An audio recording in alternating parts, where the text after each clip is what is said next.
Сот саласында талай жанның тағдырын шешкен 39 жастағы Ермахан Шаланов енді 7 жыл бостандық көрмейді. Экс-судьяға қорқытып алу және пара алды деген айып тағылып отыр. Бірақ Сәбитұлы бұл жазамен келіспейді. Ол сот процесс кезінде де тергеу уақытысында да кінәсін мойындамаған. Приговорил признать виновным Шаланова Ермахана Сәбитовича. Шаланов Ермахан Сәбитұлы Қазақстан Республикасы қылмыстық кодексі 366 бабы 3 бөлігімен кінәлі деп тауып, мүлкін тәркілей отырып 7 жылға бас бостандығынан айырылсын.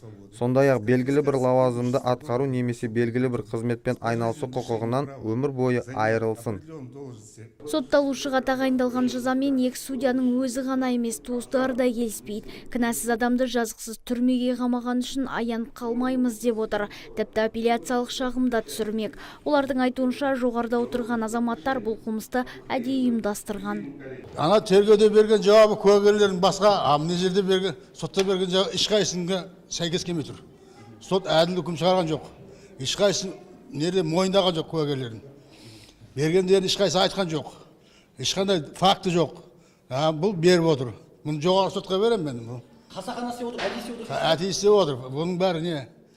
Жаңағы әдейі ұйымдастырылған ешқандай дәлел несіз соттап отыр. Естеріңізде болса, 2017 жылдың 14 қаңтар күні Қаратау аудандық сотының судьясын 500 мың теңге көлемінде пара алғаны үшін құрықтаған болатын. Ол кәмелет жасына толмаған 6 баланың әкесі. Нұргүл Жолымбетова, Талғат Қырғызалиев, Абзал Тұрабеков, ТВК телеарнасы.